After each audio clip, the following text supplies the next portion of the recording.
Nudity उन महिला politician को ये मनोदशा देती थी कि अबे जब मैं ऐसे रह के खुश हूँ क्या कर लोगे तुम लोग। तो वो उसको इतनी पावर देती थी कि जाके उन सबका बैंड बजाती थी। जब अगली बार उनसे मिलेंगे, उनसे भी कई सेशंस हुए, तो मैंने पूछा पूरे टाइम आप निवस्त्र थी, मगर जब कपड़ा बदलना है तो आपको दूसरे कमरे में जाना है, मैंने मुझसे क्या छिपा था। जो मैं अपने सब्जेक्ट्स हैं हिंदुस्तान, उनको एनोनिमिटी और प्राइवेसी गारंटी करता, मैं उनका कभी नाम नहीं लूँगा। और मैं ऐसे स्केच बनाता, मुंह नहीं बनाता, क्योंकि मुंह सबसे manipulative part of the body, सबसे बड़ा झुट्टा मुंह होता है। तूने गुलाब जामुन खाया, आज तुम्हारा तामसिक की थ्योरी तो गई।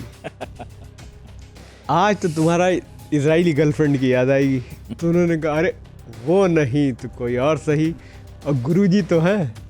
तो हमने कहा अरे बाप रे, गुरुजी पता नहीं क्या। तो गुरुजी उनकी सारी समस्याओं का हल ढूंढ लेते थे। जो सिस्टीन चैपल, जो सबसे इम्पोर्टेंट चैपल है जहाँ पोप इलेक्ट होता है, उसकी छत पे सब उन्होंने नंगे आदमी बना दिए, मगर किसी पोप की हिम्मत नहीं कि उसको हटा दे वहाँ। क्योंकि आज की तारीख में सबसे ज़्यादा फॉरेन एक्सचेंज अगर कोई कमाता है तो माइकल एंजेलो कमाता है। स्केचिंग करते करते वो खिड़की खुली, दरवाज़ा खुला, सब लोग अंदर आ गए और उन्होंने कहा कि साहब अब हमारी बनाओ, हमारी बनाओ, हमारी बनाओ। और फिर उन्होंने कहा अरे ये तो सब बहाना है, चलो असली काम करते हैं, खाना खाते हैं फिर करेंगे उस शाम के 7 साढ़े 7 बजे। अब तो मैंने कहा भैया हुआ आज गैंग रेप। मेरा नाम मिहिर श्रीवास्तव है, मैं पत्रकार हूँ व्यवसाय से, और करीब 20-22 साल से पत्रकार हूँ। और उसी दौरान एक प्रोजेक्ट भी मैंने लाइफ में शुरू किया एज अ हॉबी, जो कि आगे चल के सोशल एक्सपेरिमेंट बन गया। वो थोड़ा वियर्ड है, क्योंकि मैं लोगों को अपने यहाँ बुलाता हूँ, उसको private space for public nudity कहता हूँ और कहता हूँ कि आप निवस्त्र हो जाइए और मैं आपका चित्र बनाऊँगा, और चित्र बनाते वक्त हम लोग जो बातें करेंगे वो टेक अवे रहेगा, वो इंटरेस्ट है मेरा। तो न्यूडिटी उतना इंटरेस्ट नहीं है, मगर न्यूडिटी जो करती है लोगों के साथ वो बहुत बड़ा इंटरेस्ट है। तो पहले शुरू में लोग काफ़ी खिसका हुआ पागल समझते थे। मैंने भी सोचा भाई कह रहे हैं इतने लोग तो सही बात होगी। तो मैंने भी लोगों से पूछा, एक टेस्ट लिया। उन्होंने कहा कि साहब आपकी जो जो पर्वर्जन लेवल्स हैं एकदम नॉर्मल है। मतलब हम लोग सब थोड़े तो बहुत होते हैं, कोई गौतम बुद्ध नहीं पैदा होता और ना रहता है। तो इसलिए वो एक्सपेरिमेंट चलता रहा। पहले लोगों को मनाने के लिए मैं दुनिया भर के जत्न करता था, बात करता था, समझाता था।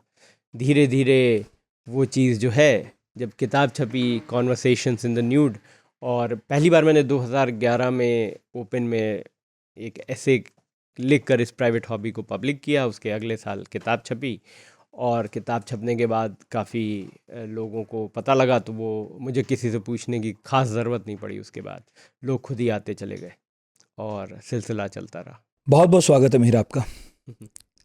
इंट्रोडक्शन आपने अपना दे ही दिया, और आपकी किताब 10 साल पहले आई थी, कॉन्वर्जेशंस इन द न्यूड, और आपने इस किताब में लिखा है कि तब तक आपने 100 लोगों के स्केचेस बनाए थे, न्यूड स्केचेस, और अब 20 साल हो गए आपको इस हॉबी को फॉलो करते हुए। और आप ही बता रहे थे अभी पॉडकास्ट से पहले कि कम से कम 500 लोग हैं जिनके साथ आपने ये जो आपका एक प्रोजेक्ट है या एक सोशल एक्सपेरिमेंट है उसे निभाया। ये किताब मेरे पास कई साल पहले आई थी और किताब मैंने पढ़ी थी। अब हाल फिलहाल जब मैं घर शिफ्ट कर रहा था, किताब फिर सामने आई, तो मुझे लगा इस किताब पर बात करनी चाहिए। इससे पहले यूं भी किसी पेंटर से या स्केच बनाने वाले से अपने बात नहीं की, और ये तो एक ख़ास तरह की डायरेक्शन भी है। कल मैं सोच रहा था कि इस पॉडकास्ट का पहला सवाल क्या होना चाहिए, तो मेरे एक साथी हैं, उन्होंने कहा जब किताब को उल्टा पलटा कि इसके पीछे लिखा है nudity is not the end of the exercise, it's the beginning. सबसे पहले तो इस लाइन को आप डिकोड कीजिए और फिर बात शुरू करते हैं। न्यूडिटी स्टेट नहीं है मेरे सोशल एक्सपेरिमेंट में, एक जगह नहीं है, ये एक प्रोसेस है। तो अगर जैसे हमें इंग्लैंड जाना है तो इंग्लैंड का टिकट लेना पड़ेगा। तो मैं जिस स्टेट में लोगों को इनवाइट करता हूँ उसके जाने के लिए वहाँ का टिकट लेना पड़ेगा। तो वहाँ पहुँचने का टिकट है nudity. Nudity is not the end of the exercise, it is the beginning. वो शुरुआत करती है उस प्रोसेस का। और उस प्रोसेस का सबसे बड़ा उद्देश्य ये है कि जो भी आपने अभी तक सीखा है, एक सोशल परिप्रेक्ष्य में दो इंडिविजुअल्स के बीच इंटरैक्ट करने के, वो भूल जाइए। Unlearn everything you have learn. जो कपड़े हैं, clothes are the most potent instrument to project. हम जो हैं, अपनी जो वास्तविकता है वो अपने कपड़ों से लोगों को दिखाते हैं। इसीलिए हम अलग अलग समय अलग अलग कपड़े पहनते हैं। ऑफिस आते हैं एक तरह कपड़े पहनते हैं, शादी में जाते हैं एक तरह से पहनते हैं, डेट में जाते हैं दूसरी तरह से पहनते हैं, विदेश जाते हैं दूसरी तरह पहनते हैं। अरे आप तो एक ही हैं। हर उस पर बदलता रहता है, क्योंकि हर स्थिति में आप एक नया अपना स्वरूप दिखाना चाहते हैं, और उस स्वरूप को दिखाने के लिए सबसे हैंडी चीज़ है कपड़ा। और कपड़ा इतना इम्पॉर्टेंट हो गया है कि वो आपकी सेकंड लेयर बन गया है। मतलब आप उसके बिना, मैंने अब तो कोई नंगा नहीं घूमेगा ही नहीं, सवाल ही नहीं उठता। लेकिन अगर आपके हिसाब का कपड़ा नहीं है तो आप कंफर्टेबल नहीं है। लोग 50-50, 60-60 हज़ार, 10-10 लाख की साड़ी पहनते हैं, सब ये दिखाने के लिए कि साहब हम एक सर्टेन स्टेचर के हैं, एक सोशल वो है। सब चीज़ें आपकी बीइंग को क्वालिफाई करती हैं। आप कलाई खाली है, कंगन पहन लिया या घड़ी पहन ली, 20 लाख की घड़ी पहन ली साहब। अब आप वो जिस सामने वाले आपको घड़ी पहनने देखा, वो आपको वैसे ही सीरियसली लेने लगेगा। करोड़पति लोग, जो आजकल सबसे महंगे कपड़े हैं, वो करोड़पति जो टॉप ब्रांड्स हैं, वो फटे पुराने कपड़े की तरह दिखने वाले के सबसे ज़्यादा दाम है। और जो गरीब है वो कोशिश करता है कि ओवर कॉम्पनसेट करता है कि गरीबी ना दिखे, तो वो बहुत महंगे कपड़े खरीदता है। कई लोग आजकल तो EMI भी चलती है जीन्स लेने के लिए, शर्ट लेने के लिए 4 महीने में चुका दीजिए पैसा। तो क्लोथ्स आपको दिखाने, आप इस जो जिद्दोजहद है भाई हमको ऐसे है, हमको ऐसे देखो ऐसे देखो, हाँ हवा महल है हम लोग सब, महल दिखना चाहिए, पीछे हवा हो वो छिप जाए। तो कपड़ा जो है वो हवा महल का काम करता है कि भाई हाँ भाई हम दिखने अच्छे चाहिए, पीछे क्या है इससे कोई मतलब। तो वो इतना साइकोलॉजिकली पोटेंट वो हो गया है कि जब लोगों को उसके बाहर इमेजिन ही नहीं कर सकते। लोग सोचते हैं कि बदतमीज़ी हो गई, क्या हो गया। एक बार एक को मैं बहुत अच्छी तरह जानता था, उनको बनाना चाहता था, महिला थी, उनको कॉफ़ी पिलाने ले गया, उनको बताया साहब मैं ये करता हूँ, इस तरह के स्केच बनाता हूँ, आप इंस्पायर करिए ड्राइंग्स। तो कहा ऐसे बिना कपड़े के? तो उनको समझ ही नहीं आया क्या बोले, वो उठ के चली गई। मैंने कहा 2 कॉफ़ी पी फिर मैंने बैठ के। उसके बाद पता ये लगा कि उन्होंने 3-4 दिन बाद फ़ोन किया, मजाक तो नहीं कर रहे थे आप? हमने कहा जूते पड़ेंगे। मैंने कहा आप अगर समझ नहीं मजाक कर रहे हैं तो कर रहे थे साहब। नहीं मैं तो नहीं सोच रही मजाक कर रहा था। मैंने कहा फिर मैं मजाक नहीं कर रहा था। तो मैंने बहुत सोचा इसके बारे में, चलिए मिलते हैं। तो हम यूजुअली सैटरडे आफ्टरनून में किया करते थे। तो वो आई, और फिर जो उन्होंने जो पोज किया है, तो मेरे को लग रहा था भैया अपनी जो न्यूडिटी है उन्होंने लाठी बना के मेरी खूब पिटाई की इस तरह से। तो उन्होंने कहा इस तरह बनाओ, ऐसे बनाओ, वो बनाओ। मैंने कहा भैया मुझे आपने आर्टिस्ट की जगह एक इंस्ट्रूमेंट बना लिया है, उधर तुम ज़मीन पे बैठ के बनाओ। हम कह रहे तुम, मगर मैंने कहा जो दिमाग में आता है करें। मगर उन्होंने बताया कि जीवन में वो एक छोटे शहर से ताल्लुकात रखती थी, जिनके घर 3 कमरे के घर में 12 लोग रहते थे, ग्रैंड पेरेंट, चाचा चाची, भाई बंधु सब।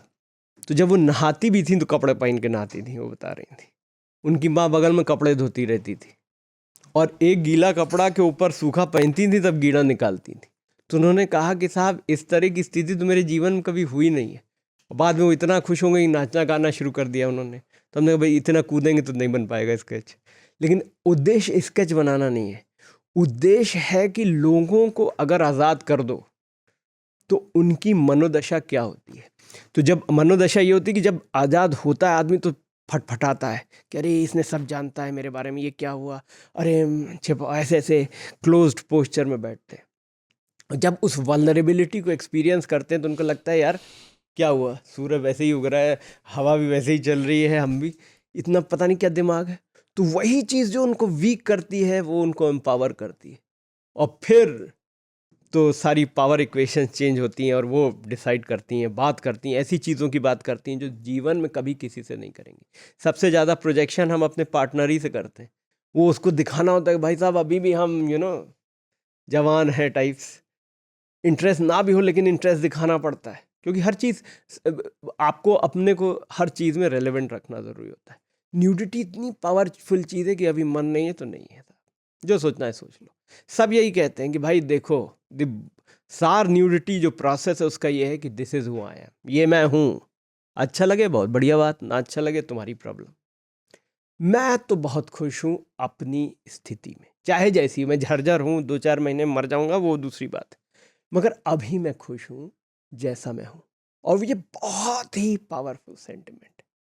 और जब ये पावरफुल सेंटिमेंट होता है तो मुझे भी बहुत अच्छा लगता है, क्योंकि मुझे ये लगता है कि मैं सामने वाले को रीलिव करता हूँ, जो इस मैंने किताब में लिखा है कि जो उनके साथ हो रहा था, क्योंकि कोई बैरियर नहीं है तो मैं भी वो एक्सपीरियंस करता हूँ।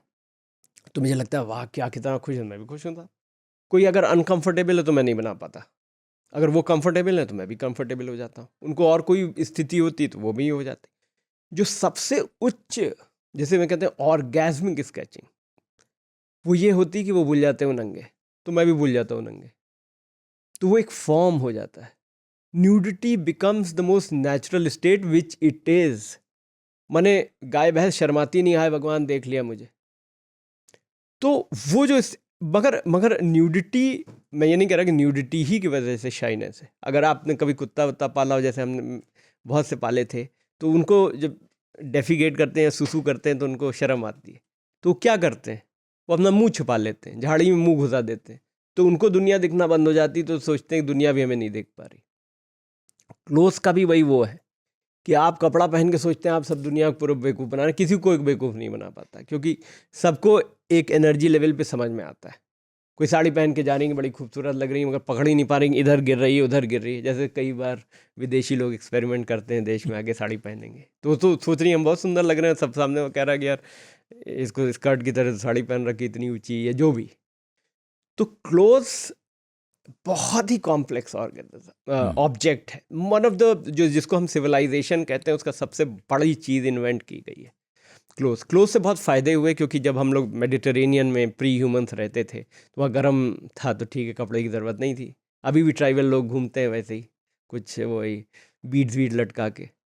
लेकिन जब ह्यूमैनिटी स्प्रेड की ठंडी जगह, तो पहली बार कपड़ों का कॉन्सेप्ट आया इस तरह से कि आपको प्रोटेक्ट करें, भाई जाड़ा ना लगे या ना लगे।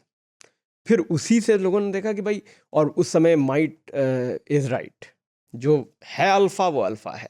ये आदमी लोगों को सबसे बड़ी प्रॉब्लम होती है, जो नहीं अल्फ़ा वो सामने दिख रहा है नहीं अल्फ़ा। आप जब कपड़े से ढक लिया तो किसी ने ट्राई किया होगा भाई मैं अल्फ़ा हूँ, किसी ने देखा नहीं होगा भाई सही कह रहा है, तो छिपाने से बहुत काम चीज़ें शुरू हुई।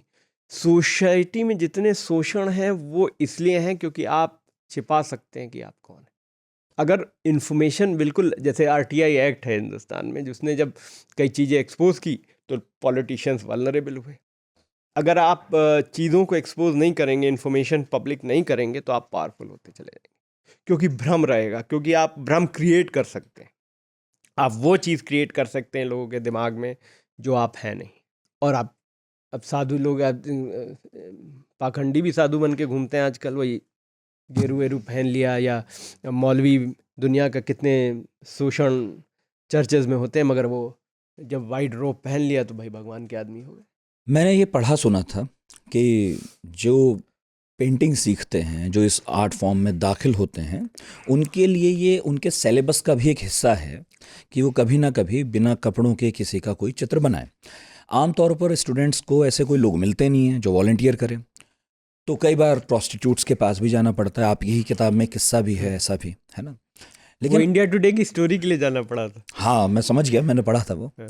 तो जब कोई स्टूडेंट है, उसके लिए तो ये चलिए उसे मालूम है कि करना ही है, उसका पार्ट है सिलेबस का। आप तो स्टूडेंट भी नहीं हैं इस फॉर्म के।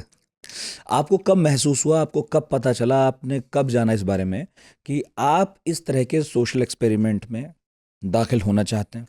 देखिए भगवान की कृपा रही है कि जो मैं सामने देखता हूँ वही बना देता हूँ। मैंने अगर आपको बनाने का मौका मिले तो बंदर नहीं लगेंगे, आप ही लगेंगे। तो पहली स्किल तो ये थी। तो फिर मैंने पहले वही लैंडस्केप, नाव और झरना वरना, फिर नाव में एक आदमी खड़ा, एक औरत खड़ी, वो बना दिया।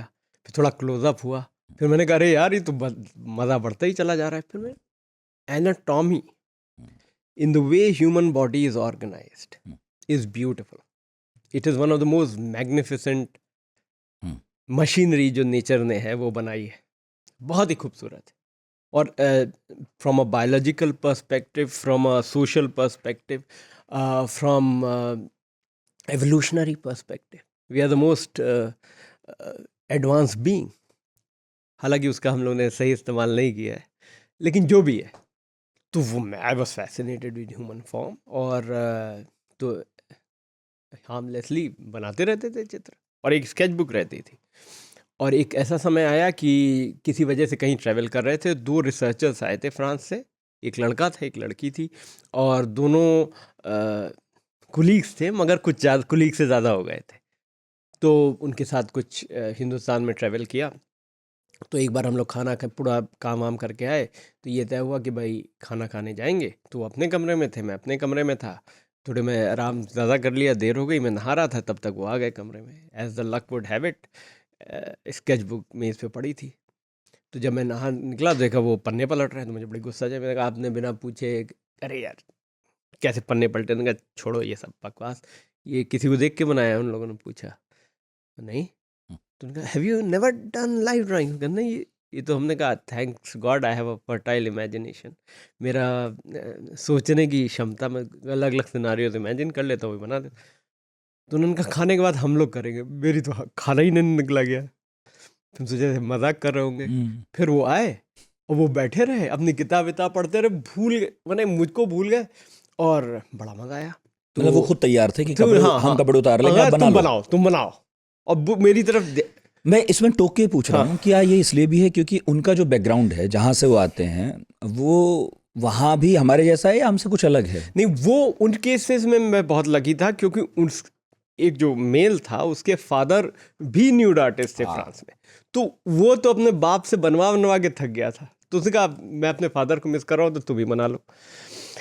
और कोई बात नहीं थी। मगर आपको एक बहुत ही ब्यूटीफुल चीज़ बताएं, ये ऑब्जर्वेशन है, ये कोई थ्योरी नहीं है। कोई भी देश में, कोई भी जेंडर में, अडल्ट लोगों में कोई फ़र्क नहीं पड़ता।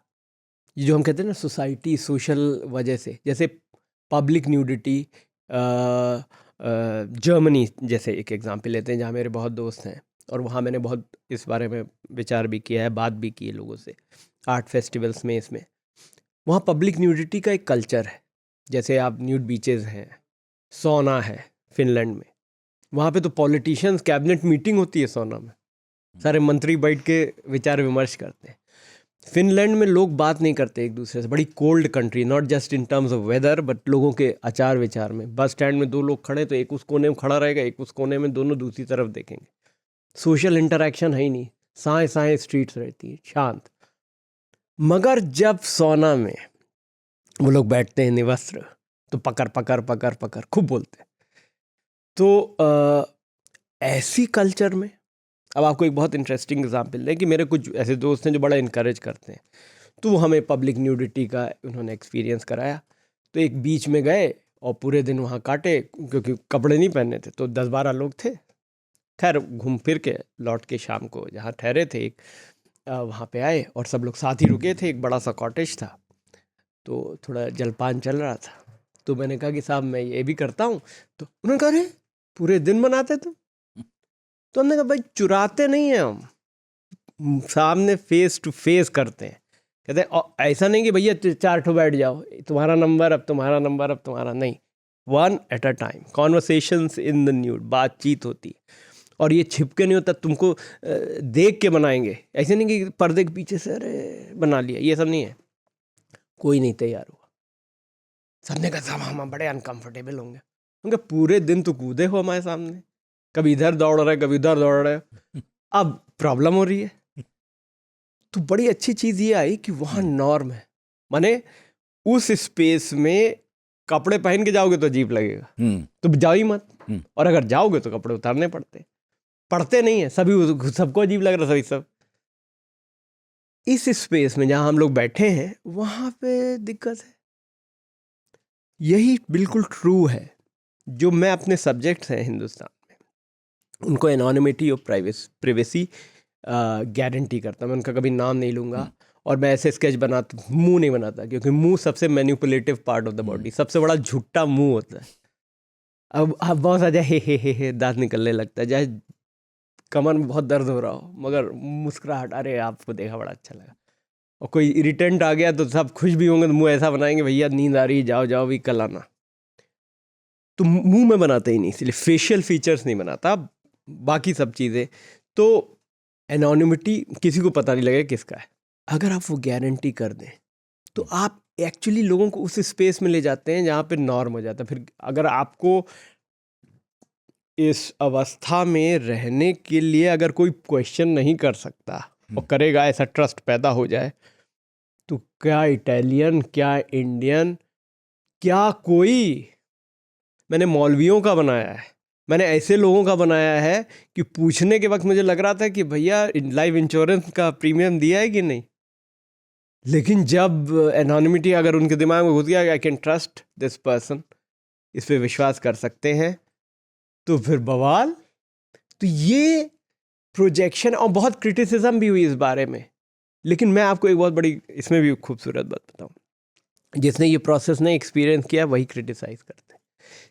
एक भी पर्सन इन 500 लोगों जिन्होंने पोस्ट किया आज तक क्रिटिसाइज नहीं किया है स्पेस को, और जिन्होंने नहीं पोस्ट किया है वो बड़े नाराज हैं, साहब ये तो ये दिक्कत है, वो दिक्कत है, इनका तो दिमाग ही नहीं चलता, ये है वो है। हमने कहा आप आके विटनेस होकर कर लीजिए, आपको पता लग जाए। वो नहीं थे यार। तो ये भी बड़ा भ्रमित है कि इसका, तो मैं आपके पहले क्वेश्चन की भाई हिंदुस्तान में कैसे कर लेते हैं, वहाँ तो आसानी, ऐसा नहीं है। और इन 500 लोगों, चाहे किसी भी, कई देशों के बनाए, हिंदुस्तान में बनाए, बड़े शहर, छोटे शहर, गांव, यंग, ओल्ड, जितने हमारे स्टीरियोटाइप्स हैं वो सब गलत है इसमें। जैसे अगर कोई सोचे कि गे आदमी हो तो जल्दी से पोस्ट कर देगा, ऐसा ट्रू नहीं है। अगर कोई सोचे कोई मॉडल है तो बहुत रोज ही करता है, कर देगा, नहीं है। और अगर सोचे बूढ़े लोग तो कभी नहीं करेंगे, वही झुर्रियाँ हैं, कौन करेगा, ये भी सही नहीं है। बल्कि वो ज़्यादा करते हैं, और वो जो सेक्सुअलिटी का एलिमेंट होता है वो कम होता है। हालांकि सेक्सुअलिटी हर जगह है, हर जगह सेक्सुअलिटी, माने वो कभी कम नहीं होती, लेकिन ये सेक्सुअल नहीं है, सेक्सुअलिटी है मगर सेक्सुअल नहीं। इसको समझाने का ये तरीका है कि जैसे रात में सोते वक्त एक छोटा सा बल्ब जला देते हैं ना, कि भाई उठे तो पैर कहीं भीड़ भीड़ ना जाए, होटल वोटल नई जगह गए हो तो वहाँ ज़्यादा करते हैं, उसी तरह है बस। उससे ज़्यादा ना कम होती है ना ज़्यादा होती है। और जब आदमी सब चीज़ों के बारे में कंफर्टेबल होता है तभी वो बात करता है, और इसीलिए ये किताब का नाम कॉन्वर्सेशन ज़रूर रखा। और एक बहुत अच्छे आपने शुरू में पॉइंट कहा कि आर्ट स्कूल में सिखाया जाता है कि भाई बनाया, एनाटॉमिकल ड्राइंग बनानी होती है तो एक आदमी या औरत को बीच में बैठा देते हैं, चारों तरफ लोग बैठे रहते हैं, और वो भी 2-2.5 घंटे का सेशन होता है, वो भी ऐसे आँख खोल के सोता रहता है। वो होता है ऑब्जेक्ट, कि ऑब्जेक्ट ड्राइंग है। तो मेरे होते हैं सब्जेक्ट, ये लाइव होते हैं, लाइव। मैं हमेशा वो नहीं बनाता हूँ जो मुझे दिखता है, मैं अक्सर वो बनाता हूँ जो मैं महसूस करता हूँ। और महसूस करना और दिखने में बहुत फ़र्क होता है। तो मेरे को लगता है कि बहुत से जो गलत फहमियाँ मुझे अपने बारे में थी वो भी ठीक हो गई, लोगों की भी थोड़ी गलत फहमियाँ ठीक हुई। और ये जो स्पेस है इसका कोई अंदाज़ा नहीं भाई, ये इसके मतलब ये होता है, ये हम लोग स्पेक्यूलेट कर सकते हैं, मगर जब रियलिटी में जो चीज़ होती है वो बहुत फ़र्क हो जाती है। आपने कहा कि सबसे पहली बार तब बनाया जब वो फ्रेंच कपल्स आए थे, और तब हुआ, और वो आपके लिए भी हैरत थी कि कोई तैयार हो गया, हाथ में पेंसिल काँप रही थी। तो ये क्या साल रहा होगा? 2003। घर वालों को कब पता चला कि आप इस तरह के स्केचेस बनाते हैं? 2004-05। क्या रिएक्शन था? जब मैंने ये किताब लिखी तब तक नहीं पता था क्या? नहीं, तब पता था, लेकिन अब किताब भी लिख रहे थे तो मतलब ये कि कोई रिएक्शन नहीं था। लेकिन मैंने इस किताब में एक चीज़ लिखी है जो कि क्रिटिसाइज करी जा सकती है, कि मैंने कभी फैमिली मेम्बर से नहीं पूछा कि अरे बनवा लो यार, नहीं। क्योंकि वो मैं भी फील कर रहा था ऑकवर्ड, क्योंकि कॉन्टेक्स्ट है बड़ा, बड़े क्लोज फ्रेंड्स को बनाया है, सबको बनाया है, मगर फैमिली से कभी नहीं पूछा। लेकिन उनको हमेशा पता लगा, अगर आप मेरे घर आएंगे तो आपको लगेगा कि मैं अपनी आर्ट गैलरी में रहता हूँ। जो मेरा घर है इलाहाबाद में, उसमें भी एक न्यू पेंटिंग लगी हुई है, और बिल्कुल छिपा नहीं है। सबको पता है। और जब ये किताब लिखा था, तो अगर आप इसको देखें तो मेरे फादर बहुत पहले नहीं रहे थे, तो मैंने अपनी मदर से पूछा कि इस तरह की किताब छपेगी और लिखने जा रहे हैं, तो मेरे फादर कैसे रिएक्ट करते। तो उन्होंने अंग्रेज़ी में कहा था, he was a liberal man, he would have loved it. उनको इस तरह की चीज़ बहुत पसंद आती। यही डेडिकेशन है किताब में। और क्योंकि आप इतने क्यूरियस रहते हैं पूरी दुनिया को लेकर, और विधि की सबसे बड़ी विडंबना ये है कि आप दुनिया में सब कुछ देख सकते हैं अपने अलावा, आपको देखने के लिए एक शीशा चाहिए। मैं लोगों से कहता हूँ मेरे को बना लो शीशा, और मैं कहा दुनिया भर को शीशा दिखा रहा हूँ, अपना भी तो शीशा देख लूँ। तो एक बार शीशे के सामने बैठ के अपने बनाना शुरू किया। बनाया अपना। इसमें एक प्रसंग है जिसमें बनाते बनाते मुझे अपने फादर की याद आने लगी, क्योंकि मेरे जो चेस्ट का हेयर लाइन है, मुझे लगा एकदम उन्हीं की तरह है। तो मैं भूल गया कि मैं अपने को बना रहा हूँ, मैं उनको सोच कर बनाता रहा, और एक पेंटिंग बनी उससे। पूरी रात बनाया, पता ही नहीं लगा रात, मतलब ऐसे बीत गई, जैसे अब बिंज वॉचिंग करते हैं ना कभी कभी नेटफ्लिक्स में। हालांकि उसमें भी पता लगता है यार अब नींद आ रही है, चलो एक घंटा और देख लेते हैं टाइम, मगर इसमें एकदम पता नहीं लगा। जब आपने बता दिया, किताब आ गई, बहुत से और लोगों को पता चला होगा जिन्हें पहले नहीं पता हाँ। था, उसके बाद कुछ बदला आपके लिए? लोग बचते फिरे या फिर लोग और खुल गए? देखिए, जब ग्रुप में लोग सब बचते हैं हमसे, अच्छा। अकेले में धीमे से आगे पूछते, भाई साहब बुलाओ कभी घर पर। तो और ये जैसे कोई कैसे तैयार हो जाता है, मैं तो खुद ही विचित्र, मैं किसी से कन्विंस कैसे करते हैं? हाँ। तो शुरू में जो कि जब करना था, अब तो शुरू में ही अब तो लोग मान जाते हैं। हाँ, तो मैं हालांकि अब उनको इतना आसान नहीं होगा। बिल्कुल नहीं, मैं स्केच बुक दिखाता हूँ, मैं कहता हूँ ये बनाया है, ऐसा था वैसा था, बड़ा अच्छा लगा ये वो, तो would you like to inspire my drawing, आप मेरे ऐसे दुनिया भर के रिस्पॉन्स। तो हमने भाई बनाता तो यही हूँ। तो उसमें 3 रिस्पॉन्स मिलते हैं जो कि ऑब्वियस है, यस। तो मैं बड़ा खुश हो जाता हूँ, बनाओ अभी करो। हमने कहा अभी कहा भैया स्केच बुक नहीं है। अच्छा ठीक है, सैटरडे आफ्टरनून आपको बताया आए, अब यस तो कह दिया, शर्ट उतर गई कि ऐसा करो यार अपर हाफ बना लो। तो मैंने कहा देखिए सर, न्यूडिटी, नग्न अवस्था, माने there is nothing called semi nude, अर्धनग्न कुछ नहीं होता, या तो नग्न है या नहीं है। जैसे सूरज निकला हुआ है या सूरज नहीं निकला हुआ है, आपको नहीं है, कॉफ़ी पीजिए आराम से और घर जाइए। तो yes is not always yes, हाँ हमेशा हाँ नहीं होता है। मुझे लगता है 40% केसेस में हाँ होता है, हाँ एक्चुअल हो जाता है, ना हमेशा ना नहीं होता है। कम से कम 20% केसेस में लोगों ने, अरे बड़े अजीब अजीब, जैसे मैंने बताया कॉफ़ी उड़ के चली गई, कहा बात मत करना, और एक ने तो ये भी कहे हैरेसमेंट है। हमने कहा अरे हैरेस हो गई आप, खैर इस तरह की चीज़ें हुई। मगर जिन्होंने कहा था हैरेस किया, बाद में उन्होंने फ़ोन किया। और कुछ ऐसे भी लोग थे जिनको मैं बहुत अच्छी तरह जानता, जो बड़ी नाराज़ हुई कि आपने हमसे पूछा नहीं, और अगर आप पूछती तो मैं ना कह देती। अरे हमने कहा पूछा ही नहीं तो ना कहा से पूछते तो मना भी कर देते। हाँ, पर आप पूछते तो मैंने कहा मैंने पूछा ही नहीं तो ना कैसे करोगे? कहने पूछा क्यों नहीं, you don't find me interesting, मुझे आप मुझे इंटरेस्टिंग एनफ नहीं समझते, पूछा भी नहीं, बुरा मान गई। नहीं तो ये मेरा सवाल भी हो सकता है अगला, आप क्या बस देखकर प्रस्ताव देते हैं? हाँ, बस एक चीज़। और तीसरा जो 100% नहीं, कोई भी चीज़ 100% नहीं, मगर मेजॉरिटी ऑफ द केसेस हाँ होता है, I will think about it, मैं इसके बारे में सोचूंगा, मैं बहुत खुश होता हूँ। और एक और बड़ी इंटरेस्टिंग स्टैटिस्टिक्स, कि किसी से पूछने और किसी के पोज करने में सबसे लंबा दौर रहा है 5 साल। मैंने मैं भी भूल गया कभी पूछा था, उन्होंने याद दिलाया, पूछा था तुमने एक बार, कहा पूछा होगा, माफ़ करिए बुरा मान गया। नहीं, मैं सोच रहा था करा जाए। तो 500 डिफरेंट लोगों को बनाया है, उनमें से कम 30-35 ऐसे हैं जिनको हर साल बनाता हूँ। तो वो अपनी एजिंग थ्रू माई स्केचेस देखते हैं, मुझसे कहते हैं देखो इसमें तुमने बुढ़ा बनाया। मैं ढूंढता कहाँ बुढ़े लग रहे हो भाई, बुढ़े तुम अपने दिमाग में मान चुके हो बुढ़ा, तो तुम्हें बुढ़ा लगता है। अच्छा, वो ऐसे डॉक्यूमेंट करते हैं? हाँ हर साल? है, और बहुत से हैं ऐसे। और तो मतलब अगर कोई कहे मे बी, या मैं सोचूंगा इसके बारे में, वो सबसे अच्छा रिस्पॉन्स है मेरे लिए। अब आप क्या पूछ रहे थे?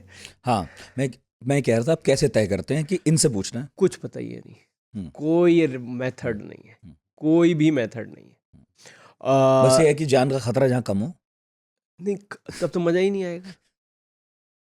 क्योंकि अनजान आप लोगों में ज्यादा खतरा लगता पहली है। बात तो मुझे ये पता लगी इस हॉबी से कि जो दिमाग कहता है ना एकदम टोटल मिसगाइड करता है, कि अगर इससे पूछा बहुत जूते पड़ेंगे वो ही मान गया, और किसी से कही तो भाई तैयार बैठी है मैडम, कह रही पूछा क्यों नहीं तुमने, पूछा तो बुरा मान गई। तो कुछ नहीं कह सकता। मुझे ये लगता है कि कोई ट्रेंड भी नहीं है कि इस तरह के ही लोगों को बना रहा हूँ या उस तरह का हर आए दिन। तो मुझे लगता है वो सामने वाले की स्थिति पे डिपेंड नहीं करता, वो मेरी स्थिति पे डिपेंड करता है। जैसे कभी शाम को लगा कि आज बियर पीनी है, तो अब ये थोड़ी सोचते हैं कि भाई कौन सी बियर पीनी है, भाई बियर पीनी है, अगर जो मिल गई वो पी लेंगे। उसी तरह आज मुझे लगता है कि I need a source of energy for someone. I और तो मैं लोगों से पूछ लेता हूँ। इसमें एक और बड़ा बहुत मैंने अपने को समझने के लिए इसके बहुत अध्ययन किया। तो मेरा अब सार जो इस किताब तक नहीं था, मैंने क्वांटम फिजिक्स पढ़ी। उसमें एक बहुत ब्यूटीफुल चीज़ है नॉन लोकेलिटी, उसमें नहीं घुसते, लेकिन अगर आप कहेंगे तो वो भी बता दूंगा बाद में। मैं किसी और को नहीं बनाता हूँ, मैं अपने को ही बनाता हूँ। जो लोग हैं वो सिर्फ मेरे अंदर के एक एस्पेक्ट को एनलाइटन करते हैं। जब से मैंने आपसे कहा कि मुझे लगता है कि मैं उनको सब्सटेंशियल मेजर में रीलिव करूं, क्योंकि और कुछ है ही नहीं, सारी दुनिया सीज हो जाती है टू एग्जिस्ट। वो सामने वाला होता है और आप होते हैं, आप बना रहे हैं, और बड़ा ही आधी चीज़ ना भी कह के कम्युनिकेट हो जाती। तो आप लगता है यार ये तो मैं जानता हूँ समझता हूँ। एक अद्वैत फिलॉसफी है नॉन ड्यूलिज्म, उसमें ये कहा गया है कि आपके अंदर ब्रह्मांड है। अगर मेरे अंदर ब्रह्मांड है तो जिसको मैं बना रहा हूँ वो भी है। अहम ब्रह्मास्मि। हाँ, जब मैं उसको बनाता हूँ, जो प्रोसेस ऑफ न्यूडिटी क्या करती है कि वो एंटेंगल्ड हो जाता है, वो इम्पॉर्टेंट हो जाता है। माने सारी चीज़ें हैं मगर मैं आपकी तरफ देख रहा हूँ तो मैं उनकी तरफ नहीं देख रहा हूँ। तो इस क्षण आप हैं, वो नहीं है मेरे मस्तिष्क में। तो न्यूडिटी की ये पावर होती है कि एनर्जी इस तरह वो आपकी भेजता है कि आप और सब सीज हो जाते हैं। तो सारा आपकी एनर्जी उस पर फोकस होती है, और जब उस पर फोकस होती है तो आपको लगता है कि यार मेरे ब्रह्मांड में जो उसकी स्थिति थी या जो है वो एस्पेक्ट एनलाइटन हो गया, वो उस पर फोकस चला गया। तो मेरा ध्यान भी वहीं चला गया, मैं उसी को बनाता, मैं किसी और को नहीं बनाता, मैं सिर्फ अपने को बनाता हूँ। ऐसा मैंने मानना शुरू किया है। आपने बताया कि कुछ लोग इसलिए बनवाते हैं ताकि वो एक तरह के डॉक्यूमेंट कर सकें कि इस साल फिर अगला साल फिर अगला साल। आपसे बात करके लगा कुछ लोग इसे थेरेपी की तरह यूज़ करते हैं, कि आप बता रहे थे कि एक नेता हैं, हाँ, तो वो ये महसूस करते हैं या करती हैं कि भाई कुछ भी तो नहीं रखा, और बाद में कपड़े पहन के जब वो अपने काम पे निकलते हैं तो एक अलग तरह से ताकत महसूस करते हैं। देखिए nudity as a process is a very empowering, माने आपको मजबूती देता है। वो एक कहावत भी है कि अगर जो नंगई पे उतर आया फिर आप कुछ कर नहीं सकते उसका, जिसकी आंखों की शर्म चली गई उसका भी कुछ नहीं हो सकता। तो सिर्फ डर के रहते हैं लोग। और फिलोसफिकली जितना चीज़ें आप अर्जित करेंगे उतने आप वल्नरेबल होते जाएंगे। आप 5 घर हैं तो 5 घर मेंटेन करना है, इनकम टैक्स देना है, ये देना। अमीर रहना बड़ा कठिन है, अमीर होना कठिन है, रहना तो और कठिन है। हालत खराब हो जाती है, इतना बड़ा महकमा क्रिएट करना पड़ता है जस्ट टू मेंटेन वेल्थ। जब कुछ नहीं है आपके पास तो कोई आपका कुछ ले बिगाड़ भी नहीं सकता। तो न्यूडिटी उन महिला पॉलिटिशियन को ये मनोदशा देती थी कि अबे जब मैं ऐसे रह के खुश हूँ क्या कर लोगे तुम मेरा। तो वो उसको इतनी पावर देती थी कि बजा के उन सबका बैंड बजाती थी। और कुछ है क्या जो लोग चाहते हैं कि स्केचेस बने, उससे उन्हें क्या मिलता है, और आपने कुछ एक्सप्लोर किया हो? मुझको लगता है कि हम लोग एग्जिस्टेंशली माने अपनी डे टू डे लाइफ में बहुत ही ज़्यादा बोर्ड है। बड़े इंटरेस्ट दिखाने की कोशिश, बड़े इंटरेस्ट, अरे बड़ा दिलचस्प आदमी है ये, मैं ह्यूजली बोर्ड। मुल्ला की दौड़ मस्जिद तक, घर पहुंच गए हैं, चौड़े ओढ़ गए हो गए भैया, एक दिन और निकल गया है, 2 दिन निकल गया, ऐसे जीवन निकल जाता है, पता ही नहीं लगता। और वो जो आदत है, हम लोग भी become victim of our habits, वही करते रहते हैं, कट भी जाता है, पता भी नहीं लगता। मुझे लगता है जो सबसे बड़ी फैक्टर है जो लोगों को तैयार करती है स्केचिंग के लिए, वो बोर्डम से हटना। कि भैया चलो एक छोटा सा एडवेंचर हो जाए। कर दे, देखें क्या होता है। हाँ, देखा तो सही। हाँ, और दूसरा इंपॉर्टेंट है कि ये बहुत बड़ा फ्रॉड है सामने वाला, हम्म। तो अब स्केच बनवा के इसका फ्रॉड को एक्सपोज कर देंगे। अच्छा। तो एक बड़ा दिलचस्प किस्सा है उसका कि एक आर्मी में रिटायर्ड 65 ईयर ओल्ड आदमी एकदम आके बैठ गए, साहब हाँ मैं बनवाऊंगा, बनवाइए साहब। बनवाने बैठे और उन्होंने कहा कि आप आदमियों में इंटरेस्टेड हैं?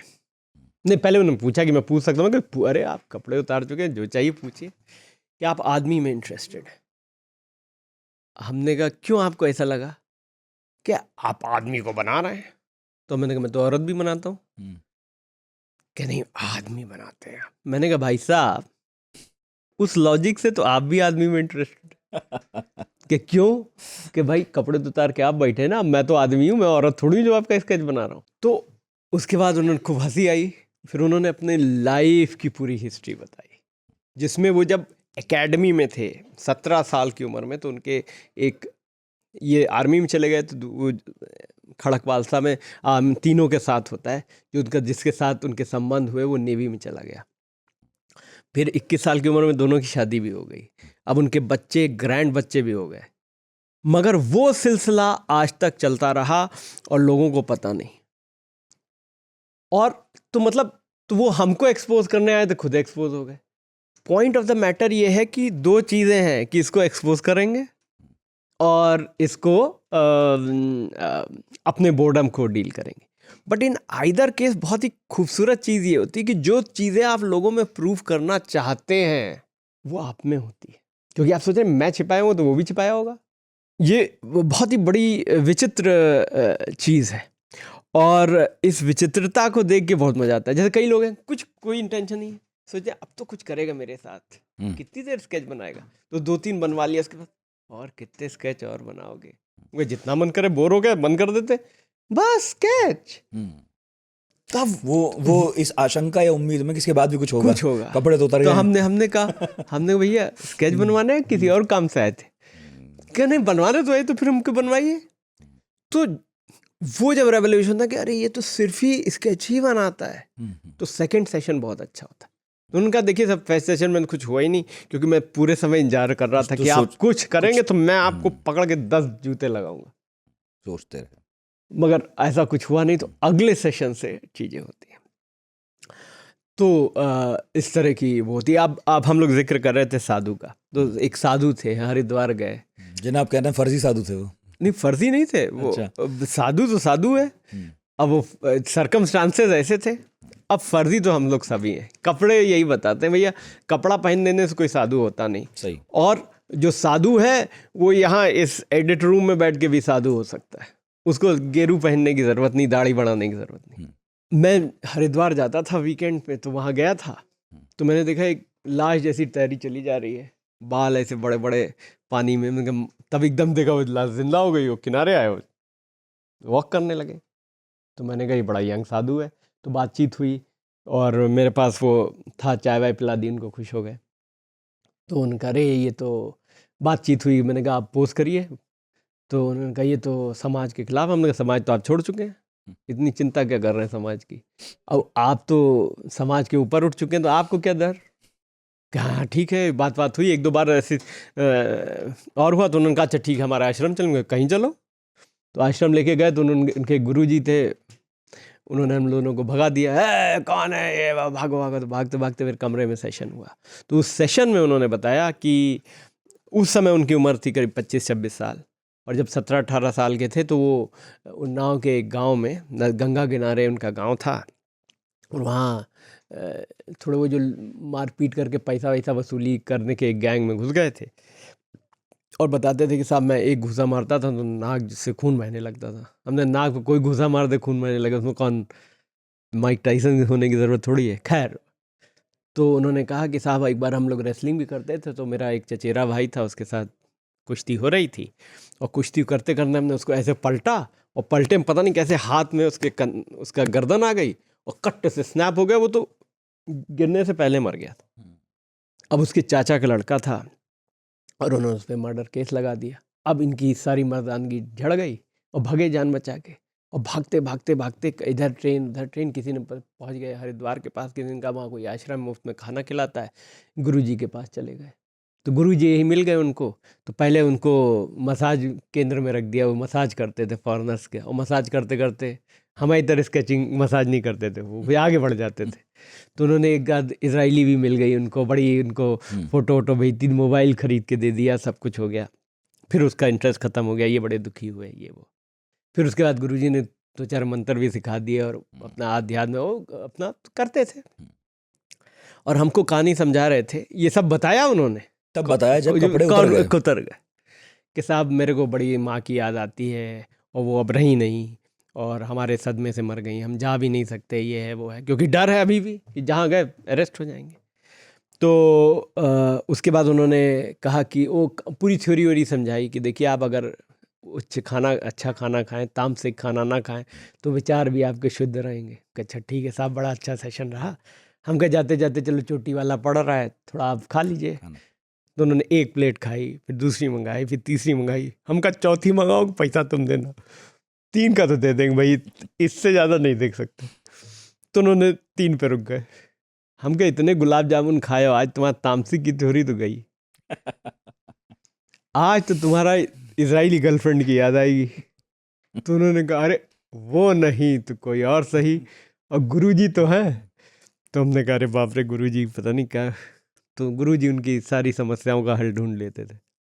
तो बेसिकली वल्नरेबिलिटीज़ जो हैं, कई बार कपड़े उतरने के बाद लोग उनके प्रति भी सजग नहीं रहते, बल्कि बताने लगते हैं। वल्नरेबिलिटी आपको बांध के रखती है। डर, देखिए दुनिया 2 ही चीज़ों से चलती है, डर से और प्रेम से, और दोनों एक ही एनर्जी का मैनिफेस्टेशन। भैया हम लोग नौकरी करते हैं किस डर से? बेरोजगार हो जाएंगे।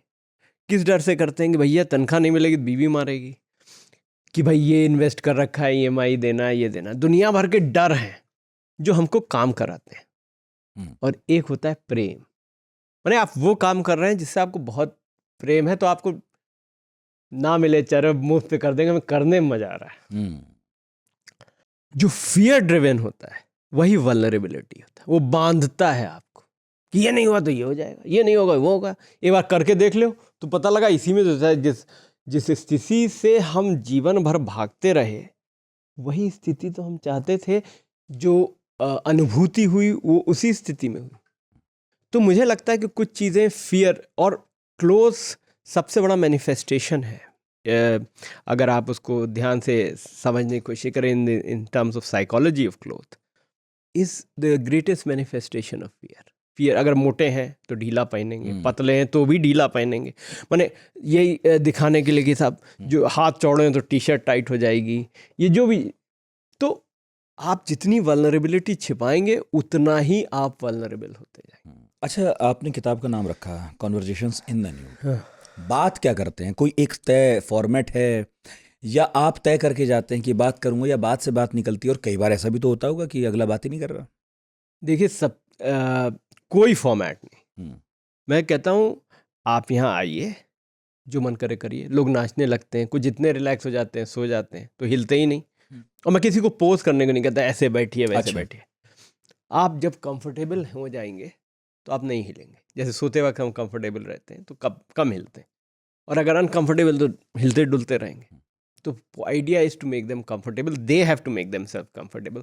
और जब एक बार कंफर्टेबल हो गए तो फिर कोई दिक्कत नहीं। फिर आप एक स्टेट में बैठ जाते हैं, बात करते रहते हैं, आई कांटेक्ट रहता है, मैं धीमे धीमे स्क्रिबल करता रहता हूँ। तो कई बार लोग बिल्कुल बात नहीं करते, नींद आती है, बुक शेल्फ है, उसकी किताब निकाल के किताब खोल के किताब पढ़ने लगे, भूल गए कि मैं भी हूँ वहाँ पे। और वो सबसे, जो मैं आपको कह रहा था, सबसे बढ़िया स्टेट है, भूल जाओ साले, कोई फ़र्क नहीं पड़ता। जैसे ये जो 2 लोग थे, उनसे मैं वहाँ ट्रैवल के वक्त मिला, फिर वो मुनीर का विहार में एक DDA फ्लैट था, उसमें दोनों रहते थे। 2-3 महीने रहे दिल्ली में, और मैं हफ्ते में 1 बार या महीने में 2-3 बार उनके यहाँ घर जाता था। तो वो कहते थे अच्छा ओ यू कम, तो एक बड़े से मग में कॉफ़ी दे देते थे, और स्केच बुक में बनाता रहता। तो कोई कंप्यूटर पे काम कर रहा है, कोई किचन में कुकिंग कर रहा है, माने मुझको एकदम इग्नोर कर देते थे। और जो बनाना है बनाओ, नहीं बनाना है मत बनाओ, बैठे रहो। तो ये स्थिति कई बार रेप्लिकेट होती है सेशंस में, कि अब हमने बहुत हो गया, माने 10 मिनट भी चलते हैं सेशन, और 10 घंटे भी चलते हैं। हम्म। तो अब मैं थक गया, अब कितना बनाएंगे, भैया मैं नहीं बना रहा, चलो चाय कॉफ़ी पीते हैं ये वो। लेकिन लोग कपड़े नहीं पहनते जब तक वो जाते नहीं, जाना होता है तब पहनते। एक मैडम आई थी, प्रोफेसर हैं यूनिवर्सिटी की, नहीं प्रोफेसर नहीं, एसोसिएट प्रोफेसर थी, और उन्होंने गाड़ी एज यूजुअल गलत खड़ी की थी, और जिसकी गाड़ी थी, मैं सीआर पार्क में रहता था, वो बहुत शोर मचाती थी मैडम, वो भी मैडम थी, उन्होंने इतना हॉर्न बजाया, घंटी वंटी बजा दी, पहाड़ तोड़ दिया। तो मैंने ना गाड़ी का नंबर बताया कि हाँ वो मेरी है, मैंने कहा हटानी पड़ेगी, तो कि मैं उनके नहीं मैं ही हटा दूंगी। तो वो जाने लगी, मैंने कहा अरे मैडम कपड़े पहन लीजिए। तो शी डिडंट इवन रिमेंबर, वो गाड़ी हटाने जा रही थी उस स्थिति में। फिर एक और केस ऐसा हुआ था कि वो जिम, एक किसी शादी में जाना था, तो पहले जिम गई, जिम के ही कपड़े पहन के वो यहाँ आ गई, वो उतार दिए, और फिर वो अपना एक चेंज लेके आई थी, वो चेंज पहन के उनको शादी या किसी इवेंट में जाना था। तो सेशन हुआ और नॉर्मल जैसे रहा, और फिर उन्होंने भूल गई, तो जिम के कपड़े फिर पहन लिए, और जिम के कपड़े पहन के गाड़ी में बैठ के चली गई। और जब थोड़ी दूर गई तो उनको याद, अरे तो शादी में जाना है, और जिम के कपड़े, तो फिर वापस आई, और उनका अरे मुझे कपड़े बदलने हैं। कहा, बिल्कुल बदल लीजिए। अब जब कपड़े बदलने थे तो वो दूसरे कमरे में गई, दरवाज़ा बंद किया और कपड़े पहन के चली गई। जब अगली बार उनसे मिले, उनसे भी कई सेशंस हुए, तो मैंने पूछा पूरे टाइम आप निवस्त्र थी, मगर जब कपड़ा बदलना है तो आपको दूसरे कमरे में जाना है, मैंने मुझसे क्या छिपा था? तो उन्होंने कहा हाँ, ये तो मैंने सोचा ही नहीं। लेकिन फिर उन्होंने, हम लोग के बात में ये पता लगा कि ये जो इस स्टेट में आने के लिए, जैसे मैंने शुरू में कहा, एक थोड़ी अनलर्निंग होनी है। आप अपना दिमाग बना के आते हैं कि जितने भी वो होंगे वो मैं अपने दिमाग से निकालूंगी, और निकाल देती हैं थोड़े दिन, 10-15 मिनट, डिपेंड, कोई 2 मिनट में ठीक हो जाते हैं, 10 मिनट लगता है, कोई आधे घंटे में भी नहीं होते, और फिर वो माइंडसेट में आ जाते हैं तो कोई दिक्कत नहीं। लेकिन जैसे ही कपड़ा पहनते हैं, द मंकी इज बैक, माने वो पूरी सभ्यता आपके फिर कंधे पे चढ़ जाती है। तो फिर आप ऐसा नहीं कि light switch off switch on ऐसे हो जाती है, तो जब उस माइंडसेट में आ गए तो फिर वो वैसे ही करने लगते हैं। तो वो भी बड़ा इंटरेस्टिंग ऑब्जर्वेशन था। मैंने बहुत पहले एक लेख पढ़ा था, और उसमें यही बात थी कि जो स्टूडेंट्स होते हैं उन्हें नहीं मिलते हैं ऑब्जेक्ट सब्जेक्ट जो चाहे वो कहिए, तो बहुत बार लोगों को अपने आसपास लोग ढूंढने पड़ते हैं। और उसमें ये भी लिखा था एक जगह पर कि एक आर्टिस्ट एक महिला थी, उन्हें नहीं मिला, उन्हें अपनी बहन से कहना पड़ा, और उनकी बहन ने उनकी मदद भी की। ये होता रहा है, बहुत लोगों ने किया है। आपने भी कहा कि वो जो फ्रेंच कपल थे उनमें जो लड़का था उसके पिताजी बनाते थे। अपने परिवार के किसी व्यक्ति को चित्रित करना कितना मुश्किल है? मैंने किसी को किया नहीं तो मैं बता नहीं सकता। फिर भी कभी सोचा होगा, क्योंकि आपने किया नहीं। मेरे नेफ्यूज बड़े हो गए, तो हम लोग अक्सर बातचीत करते हैं कि अच्छा, मैं उनको मजाक करता हूँ, अच्छा कहना नहीं सुनोगे तो मैं स्केच कर बना दूंगा। तो लेकिन अब जो वो लोग ग्रोन अप हैं, तो I can ask them. I couldn't muster courage to ask my brother, but nephews I can. Okay, ये बताइए 500 स्केचेस हो गए। मैं मान सकता हूँ, क्योंकि मुझे बहुत समझ नहीं है पेंटिंग की, या मैं बहुत इस तरह की कला को समझता नहीं हूँ, पर मैं अब ये समझने की कोशिश कर रहा हूँ कि अगर कोई पेंट करता है तो पहाड़ों में गया, जंगलों में गया, अलग अलग जगह सामने के दृश्य बदलते हैं, वो बनाता है। आप केवल चेहरा भी नहीं, है ना, शरीर बनाते हैं, कर्व्स होंगे, सब होगा। क्या 500 स्केचेस बनाने के बाद एक बोरियत, एक थकान, या एक चेंज, या एक ब्रेक, ऐसा कुछ लगता है? नहीं, बहुत ही बढ़िया क्वेश्चन आपने पूछा। मैं कह रहा हूँ कि जब से हम लोग पैदा हुए हैं, खाना खा रहे हैं, तो बोर होते खाना गए। हाँ, अगर एक ही तरह खाना खाते रहेंगे तो बोर हो जाएंगे। पर वो ज़रूरत है ना। आप कहेंगे मानसिक ज़रूरत है। नहीं, ज़रूरत बहुत सी चीज़ों की ज़रूरत नहीं होती, लेकिन अब जैसे, हाँ, खाना इज़ अ बैड एग्जाम्पल। चलिए, गर्लफ्रेंड बॉयफ्रेंड, कई लोगों के भाई नहीं रहते, हस्बैंड नहीं रहे, स्पाउस नहीं रहे, ब्रेकअप हो गया, साल गुजर जाता है, कई साल गुजर जाते हैं, कुछ नहीं होता। लेकिन जब होता है, लेकिन मेरा ये मानना है कि क्योंकि मैं, ये रेपिटेटिव नहीं है जो कि लग रहा है, वही ये रेपिटेटिव कुछ लोग 30-35 लोगों के साथ रेपिटेटिव है कि कई बार हुआ है, ये तो बिल्कुल नहीं है। जैसे वही बात हुई, ये बेटर एग्जाम्पल है कि आप यार 100 किताब पढ़ चुके हैं, अब 101 भी पढ़ने वाले हैं, अरे भाई किताबी फ़र्क है तो क्या फ़र्क पड़ता है भाई। हमने अमिताभ बच्चन की एक पिक्चर देख ली, अभी हमें शशि कपूर की देखनी है। अब आप क्योंकि पिक्चर देख रहे हैं तो इतनी मैंने थोड़ी भी, वो जो पिक्चर बनाता है फिल्म मेकर है वो कहता है आप बहुत बना लिए बोर हो गए। नहीं, एक आर्टिस्ट था वैन गॉग, बहुत फेमस आर्टिस्ट है, उसने सुसाइड करते वक्त यही कहा अब कुछ बनाने को बचा नहीं, तो उसने चक्कू घोंप लिया अपने, पिस्टल, हाँ। शायद चक्कू था, और एब्सिंथ, वो बहुत ही तो बड़ा संयोग है कि मेरा जो जन्मदिन है हाँ वो उनका मरण दिन है। नहीं, आपको तो कोई लेना देना नहीं है है उसमें। नहीं, पर नहीं, आपसे बहुत इसलिए मुझे एकदम हाँ। याद आ जाता है। तो वो इतना एब्सिंथ पीते थे, मैंने कॉन्सेंट्रेटेड दारू, कि वो एंटीसेप्टिक काम कर गया, 3 दिन तक जिंदा रहे फिर हाँ, मरे। हाँ, बिल्कुल। मैंने वो चोट पकी नहीं उनकी। नहीं, पॉइंट ये है कि मतलब ये है कि हाँ बहुत लंबा सेशन हो गया भाई, अब थोड़ा आराम चाहिए, बस वही आराम जो है ना हराम हो जाता है थोड़े दिन बाद, और लगता है कि अच्छा भाई अब किसी को, और कभी कभी आप बिल्कुल उस मनोदिशा में नहीं है, कोई वजह कहीं दिमाग और लगा हुआ है, तो कोई somebody will present themselves, तो एकदम से अच्छा ठीक है। मैंने एक चीज़ ये रखी है कि अगर कोई आदमी या औरत या कोई भी मुझसे कहेगा कि मुझे बनाना है, तो मैं अपने को वो प्रिविलेज नहीं देता हूँ कि मैं नहीं मैं आपको नहीं बनाऊंगा। ओके। हाँ अभी नहीं बनाऊंगा, लेकिन मैं कभी मना नहीं करता, क्योंकि कोई अगर इस तो हम कई बार ऐसा होता है कि समय ही नहीं है या कुछ वजह से है, तो बाद में 1-2 महीने बाद होता है, मगर होता है। आप चार्ज करते हैं? नहीं, ना मैं चार्ज करता हूँ ना देता हूँ। ना देता हूँ ना लेता हूँ पैसे। हाँ बिल्कुल, ओके, इसमें मॉनेटरी इकोनॉमी इन्वॉल्व नहीं है। सही। कुछ रस्म रिवाज भी हैं आपके, जैसे एक मैं पढ़ रहा था हाँ। कि इनमें से एक है कि आप जब 5-6 स्केचेस बना लेते हैं और जब आपका सब्जेक्ट जा रहा होता है तो आप ये ऑफर करते हैं कि आप इनमें से अपने पसंदीदा हाँ। ले जा सकते हैं। और कुछ है रस्म रिवाज? इसके अलावा कोई रस्म रिवाज नहीं, बिल्कुल कोई स्ट्रक्चर है नहीं इस एक्सपीरियंस का। मैंने कभी भी आप रोक सकते हैं, मतलब ये जो नॉर्मल रूल है, रिस्पेक्ट, आप ये कोलैबोरेशन है, जब तक चाहेंगे दोनों चाहेंगे तब तक होगा, जब नहीं होगा तो बंद हो जाएगा।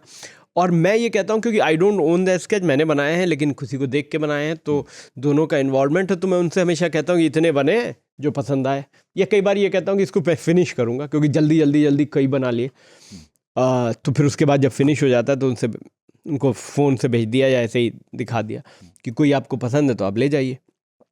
तो कई बार होता है वो सारे ले जाते हैं, कई बार कोई नहीं ले जाते। तो ये जितने भी किताब में छपे हैं वो सब रिजेक्टेड स्केचेस हैं, जो नहीं ले गए वो, क्योंकि जो बेस्ट हैं वो मेरे पास नहीं है, मैंने जो उनको बेस्ट लगे। मैं कई बार तो उनको जो मुझे सबसे रद्दी लगता है वही सबसे उनको अच्छा लगता है। अब ये ऑनलाइन आप जो पन्ना पलट रहे हैं वो ऑनलाइन का है, ये पहला ऑनलाइन सेशन हुआ था। एक बड़े घनिष्ठ मित्र थे जो विदेश में जाके रहने लगे, और जब किताब छपने की बात आई, जो आर्टिकल छपा था, तो वो उन्होंने शेयर किया कि आपने मुझसे कभी नहीं कहा, बड़ा बुरा माने कि आप अभी भी कर लेते हैं। तो ऑनलाइन स्काइप पे हुआ।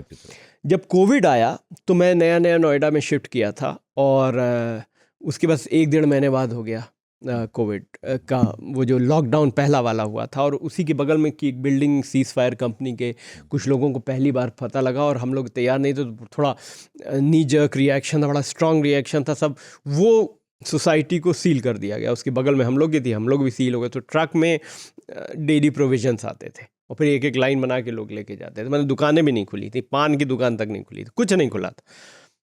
तो उस केस में मैं अकेले अपने घर में 2 महीने सील्ड था। प्लेट वेट बजाई मैंने भी, लेकिन उसके बाद क्या हुआ कि मेरे को ये आइडिया, क्योंकि मैंने आपको बताया कि मैं हर साल 1-1.5 महीने को विदेश भ्रमण करता हूँ, बैकपैक पे, एब्सोल्युटली शू स्ट्रिंग बजट पे, दोस्तों के साथ, और दोस्तों के पास जाता हूँ। तो उस केसेस में आप दुनिया में 10 साल में बहुत से लोग मिलते रहे, कुछ अच्छा बस में साथ जा रहे हैं, ईमेल मिल गया, ये मिल गया, या नंबर है, तो वो एक जगह में लिखा रहता हूँ। तो ऐसे करीब एक ही फॉर्मेट में 70-80 ईमेल मैंने भेजे सबको कि देखिए साहब, you are locked up inside your house, I am locked up inside my house, तो might as well have a conversation in the nude, और एक नोट लिख दिया भाई ये क्या होता है। 70 में 60 तैयार हो गए। तो अगले 2 महीनों में मैंने 60 लोगों की ऑनलाइन ड्राइंग की, और मेरे को वो फेज़ इसलिए अच्छा लगता है कि कोविड में मैंने कपड़े वस्त्र के साथ कम लोगों को देखा। क्योंकि आप ऑनलाइन हैं, किसी को जानना पहचान, कभी किसी से 10 साल पहले मिले, जब वो स्क्रीन पे आए तो वो थे ही नहीं। तो टेक्नोलॉजी ने भी मेरा सोशल एक्सपेरिमेंट को बिल्कुल नया आयाम दे दिया है। वैसे कुछ सवाल हैं जो मैं चाहता था इस पॉडकास्ट में लूं, क्योंकि जो लोग हमें सुनते हैं, मैं उन्हें बताया था कि आप यहाँ आएंगे, लेकिन उसके पहले एक दो बातें मैं और पूछ लेना चाहता हूँ। हो सकता है हमें जो लोग देख रहे हो या सुन रहे हो उनमें से बहुत कुछ ऐसे हों जो अब शायद इसे कला के तौर पर देखें, अब इसे टैबू के तौर पर ना देखें, मे बी, तो वो कुछ और काम देखना अगर चाहें, तो आप अपने नज़दीक कौन से कलाकारों को बेहतर मानते हैं जिनके इस तरह के कामों को देखा जाना चाहिए? मैंने इतना मैं आइसोलेटेड हूँ आर्ट वर्ल्ड से। मैंने एक दो लोगों का मैं एक वो चलाता हूँ व्यक्ति, जिसमें सिर्फ लोगों का प्रोफाइल करता हूँ, एक आध आर्टिस्टों का प्रोफाइल किया है मैंने, लेकिन मैं कंटेम्प्रेरीज में नहीं बता सकता, मगर मैं क्लासिकल में बता सकता हूँ। इटालियन रेनेसेंस में अगर ह्यूमन एनाटॉमी को बढ़िया देखना है तो माइकल एंजेलो और लियोनार्डो डा विंची दो बहुत ही अहम नाम हैं। और एक स्कल्प्टर है, मूर्तिकार हैं फ्रांस के, 100 साल पहले वो नहीं रहे, उनका नाम है रोदां।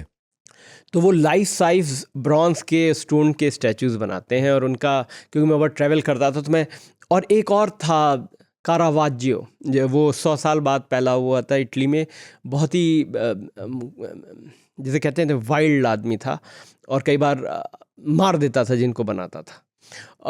और उसके एक नेपल्स में और रोम में उसके कुछ काम लगे हैं। तो एक बार मैं सिर्फ इसीलिए गया था नेपल्स कि जितनी भी उसकी पेंटिंग किसी भी चर्च या कहीं लगी होगी तो मैं उसको फॉलो करूँगा। तो ये लोग मुझे बहुत अच्छे लगते थे, क्योंकि ये थ्रू ह्यूमन बॉडी ऐसी चीज़ों को डिपिक्ट करने में मास्टर थे जो हम लोग सब इमेजिन करते हैं। जैसे माइकल एंजेलो ने गॉड और इंसान का रिश्ता, उससे पहले किसी ने इस तरह विजुअलाइज नहीं किया, तो उसने इतना स्ट्रांगली विजुअलाइज किया कि अब जब भी हम लोग सोचते हैं तो वही इमेज दिमाग में आती है। और इतने पावरफुल लोग थे वो लोग कि आपको बहुत इंटरेस्टिंग बताएं कि ये माइकल एंजेलो जो हैं वो औरतों में इंटरेस्टेड नहीं थे। जब वो आदमियों को बनाते थे तो एक आदमी को देख के बनाते थे, और जब औरत को बनाना होता था तो एक सब अडल्ट यंग लड़के को देख के बनाते थे, मगर औरत को देखते ही नहीं थे। सिस्टीन चैपल में उन्होंने पूरी छत की है, और उसमें सब न्यूड फिगर्स हैं, और वो औरतों में इंटरेस्टेड नहीं थे। और जो सिस्टीन चैपल जो सबसे इम्पॉर्टेंट चैपल है जहाँ पोप एलेक्ट होता है, उसकी छत पे सब उन्होंने नंगे आदमी बना दिए थे, मगर किसी पोप की हिम्मत नहीं कि उसको हटा दे वहाँ। क्योंकि आज की तारीख में सबसे ज़्यादा फॉरेन एक्सचेंज अगर कोई कमाता है तो माइकल एंजेलो कमाता है, क्योंकि उसका काम देखने के लिए सिस्टीन चैपल या रोम के एक वेटिकन सिटी, छोटा सा एक लाजपत नगर जितना बड़ा वेटिकन सिटी है, उसमें लोग उसका काम देखने चाहते हैं जिससे वहाँ की इकोनॉमी चलती है। मगर एक पोप 100 साल बाद उसने क्या किया कि कुछ पेंटिंग्स पे एक लेयर लगा दी, मैंने लंगोट पहना दिया, जैसे हिंदी टर्म में चड्डी बनियान पहना दी, नहीं चड्डी। अभी 30-40 साल पहले नॉन माइकल एंजेलिक लेयर्स को हटाया गया रेस्टोरेशन के वक्त, तो जितने जो 200 साल से लोग सोच रहे थे औरत है, वो भी आदमी निकल रहे। मगर जो अपनी पर्सनल लाइफ में उन्होंने वो सब किया जो क्रिश्चियनिटी में मना है, और वही पोत दिया छत पे सिस्टीन चैपल, उसके पीछे ऑल्टर वॉल पे उन्होंने जो पेंट किया है। मगर इतना पावरफुल आदमी, मगर हमारे खजुराहो जैसा हो गया है। खजुराहो तो क्लास अपार्ट, यहाँ पे तो डिपिक्शन है। खजुराहो कहता है कि देखिए सबसे ब्यूटीफुल चीज़ ये है कि जो संभोग का जो सबसे बड़ा वो बड़ा स्पिरिचुअल एक्सपीरियंस है। लोग हंसेंगे, लेकिन हमारे अर्धनारेश्वर, हमारे अंदर एक फेमिनाइन एनर्जी है, बहुत पावरफुल है, और एक मैस्कुलिन एनर्जी जो स्टेबलाइजर है। एक्चुअली फेमिनाइन इज़ वाइल्ड, और संभोग तभी सबसे सुंदर होता है जब दो एनर्जीज आपस में करती हैं। जो बड़े बड़े ऋषि मुनि होते हैं वो ऐसे इस मुद्रा में जो वो अंदर वो तांडव होता है, उसका तो कोई पार ही नहीं है। इवन जब हम लोग दो लोग भी करते हैं तो उसमें वो जो फेमिनाइन एनर्जी कभी बड़ा रुद्र रूप हो जाता है, कभी बड़ा केयरिंग रूप हो जाता है, वो मैनिफेस्ट करता है वो एनर्जी। और मुझे लगता है खजुराहो वो कैप्चर करता है। और जब वो दो जो आपके अंदर का जो शिव और पार्वती का जो तांडव होता है वो टेम्पल डिपिक्ट करता है, और हम लोग वही सोचते रह रहे ये तो ये हो रहा है, हाय राम, हाय भगवान, ये क्या है, क्या बना दिया है। मगर वो एक लेवल, बिकॉज हमारी कंडीशनिंग जो है ना, हम कंडीशनिंग के दायरे में सोचते हैं। जैसे कपड़ा एक कंडीशनिंग है तो उसके दायरे में सोचते हैं। जब मैंने उसके दायरे के बाहर निकला तो मैंने कहा वाह, दुनिया बिल्कुल फ़र्क है। तो जिन लोगों ने वो टेम्पल बनाया वो इस कंडीशनैलिटी से बहुत ही परे थे, वो असली शिव भक्त थे। मोहित हैं, वो ये पूछते हैं कि पूछिएगा लेखक महोदय से कि उन्हें क्या लगता है कौन सी चीज़ या वस्तु है जो पब्लिक डिस्कशन में नहीं होनी चाहिए। तो एक पत्रकार के तौर पर भी आप जवाब दे सकते हैं। हर चीज़ डिस्कस होनी चाहिए। जो चीज़ डिस्कस नहीं होती वो स्ट्रांग होती है। लोग कहते हैं हाँ बुरा मान जाएंगे, बुरा मान जाएंगे। अब बात कर लो, बुरा मान जाएंगे तो पता लग जाएगा बुरा मान जाएंगे, और हो सकता है बुरा ना माने। तो वास्तविकता जितनी चीज़ छिपा के रखी जाएगी ना, क्योंकि कितने एक लिमिट होती है छिपाने की, आप जब छिपाएंगे तो आपकी एनर्जी बदलती जाएगी। तो सब चीज़ बात होनी चाहिए, मगर फोरम देख के बात होना चाहिए। ये नहीं कि किसी को अगर अच्छा नहीं लग रहा है तो बंद कर देना चाहिए, लेकिन अगर ठीक है तो करना चाहिए। और कुछ ऐसे चीज़ें जिनको अब आजकल तो सब इंटरनेट में जो देखना है आप देख सकते हैं जाके। अगर आपको नहीं देखना है वो तो मत देखिए। मानसिक अवस्था व्यक्ति की आपने क्या क्या बदलती देखी हैं जब कपड़े उतर जाते हैं?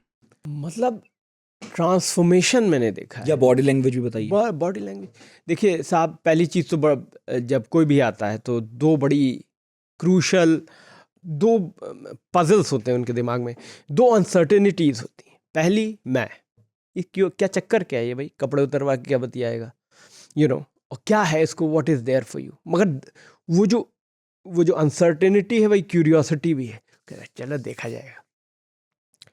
दूसरी अनसर्टेनिटी आप खुद हैं, क्योंकि आप जो है जितने चौड़े बने भाई साहब, अरे हम तो 10 फीट से कूद जाएंगे पानी में, कुछ नहीं होगा। कूदने के वक्त लगता है भैया कूदेंगे ना कूदें, तो आप एक अंदाज़ा बना के जाते हैं, मगर जब करना होता है तब लगता है यार फंस गए, यार कहाँ कमेंट कर दिया, ये वो दुनिया भर की चीज़ें। तो दो अनसर्टेनिटीज़ को डील करते हैं। जब दोनों अनसर्टेनिटीज़ आपको एम्पावर करती है तो चीज़ें फ़र्क हो जाती है। आपका क्वेश्चन क्या था, मैं भूल गया। मैं कह रहा था कि आपने क्या महसूस किया कि जब कपड़े उतर जाते हैं, हाँ, तो बॉडी लैंग्वेज और मानसिक अवस्था। पहली चीज़ तो सबसे इम्पॉर्टेंट जो मुझे लगता है कि this whole projection mode goes for a toss. माने आप देखिए साहब, मैं ये हूँ बताते बताते थक जाते हैं जो, अरे बुरा मान गए, मैं ऐसा नहीं हूँ, तो कैसे हो भाई, मैं वैसा हूँ। आप हर चीज़ मुझे हल्का ले लिया, मुझको ये कर दिया, मुझे ऐसे बोल दिया, मुझे वैसे बोल दिया। आपकी जो अपनी धारणा है जो दुनिया के प्रति आप देखना चाहते हैं वो वैसे आपको दुनिया नहीं देखती है। इस बात का आपको इल्म है, इस बात का आपको दुख है। यहाँ पे क्या होता है कि एक ऐसा प्रोसेस आता है जिसमें आपको लगता है यही, ये तो इसने तो देख लिया भाई, अब जब देख लिया तो क्या नाटक करें। मतलब तो अब भाई जब देख लिया है तो बड़ा दुख है इस बात का कि देख लिया यार। अब फिर वही दुख में एक स्पार्क आती कि अब देख लिया तो चलो देख लिया, चलो अब खुल के बात होती। तो जब देख लिया और सब मेरे बारे में जान गए तो छिपाने की ज़रूरत नहीं। जब लोग छिपाना बंद करते हैं धीरे धीरे, वो एक बार में नहीं छिपना बंद हो जाता है, धीरे धीरे धीरे धीरे। और फिर साहब जब खुलता है आदमी, माने 1 सेकंड में नहीं खुलता, आधे घंटे लग सकते हैं खुलने में, 2 घंटे लग सकते हैं, अगला सेशन हो सकता है साहब। क्या क्या बात होती है देखिए। जानते हैं मैंने एक गाना बनाया था, गाना गा रहे हैं कोई, या मैं नाचता बहुत बढ़िया हूँ तो नाच रहे हैं साहब कोई, मुझे नींद बहुत अच्छी आती है जब मैं रिलैक्स रहता हूँ, वैसी ही नींद आ रही, सो गए साहब। या ऐसी बातें करेंगे जो वो शायद कभी किसी से नहीं करें। जैसे एक महिला ने कहा कि मेरा husband is absolutely loves you, I knew her husband, उनके पति कौन है जानता था, और उन्होंने कहा मगर वो बहुत अच्छा बाप है इसलिए मैं झेल रही हूँ उसको। या कुछ भी सेक्सुअलिटी पे लोग बहुत बातें करते हैं कि मैं पूरी ज़िंदगी जिससे अट्रैक्टेड रहा वही बगल में रहा, मैं कुछ नहीं कर पाई। जैसे ब्रदर इन लॉ है या हो सकता है उनकी सिस्टर लेडी है, सिस्टर इन लॉ पे अट्रैक्शन था, या किसी भी चीज़ पे था, जो भी चीज़ जो एकदम टबू जीवन जो सोचने में जिनको डर लगता है वो बातें।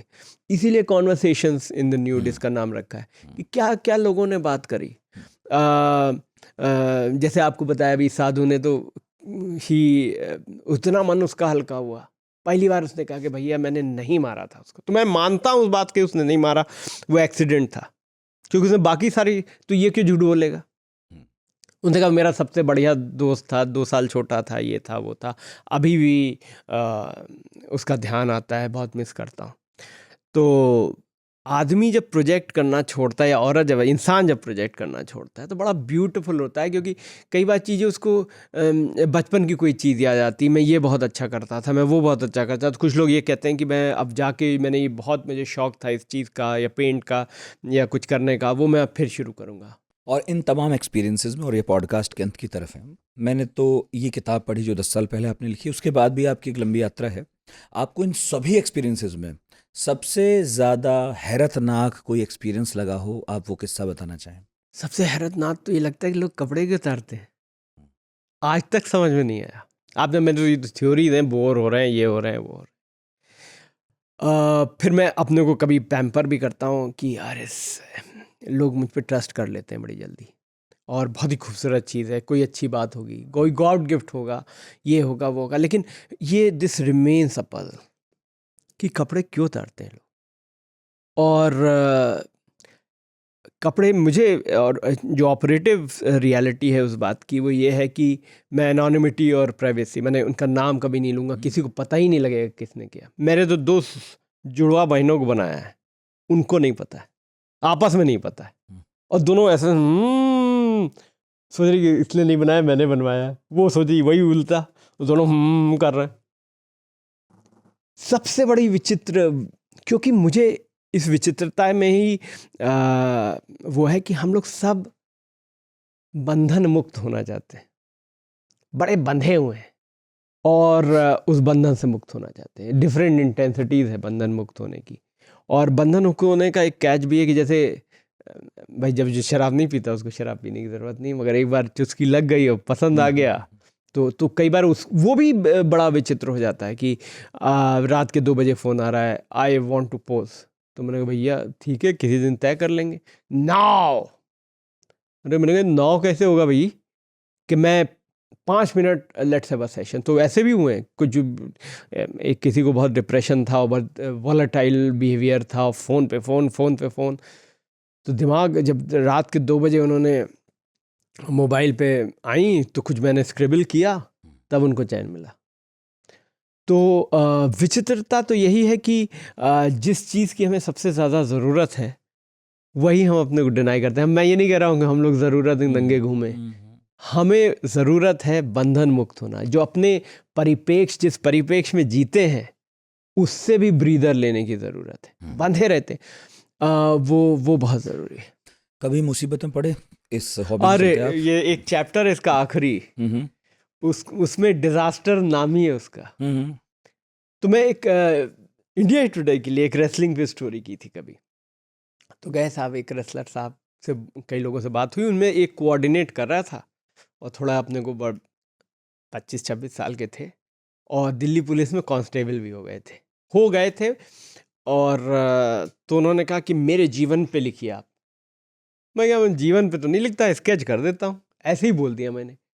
क्या स्केच करते हैं आप? तो मैंने दिखा दिया, भाई सब ऐसे ऐसे बनाता हूँ। बड़े खुश हो गए वो कि नहीं मैं बनवाऊँगा, मैं तो ज़रूर बनवाऊँगा। फ़ोन पे फ़ोन। तो एक दिन पहुँच गए, तो वो रहते थे JNU के पास, ये कटवारिया सराय है। उस ज़माने में, ये इसको भी हो गया होगा, 2009 की बात है। वहाँ सब सिविल सर्वेंट की तैयारी करने वाले लोग रहते थे। और तो इनका जो घर था वो एकदम ऊपर चढ़ के, एक बरसाती टाइप थी, उसमें 2 कमरे थे। चले गए साहब स्केचिंग करेंगे, तो स्केचिंग करने पहुँचे तो देखा वहाँ 3 लोग थे।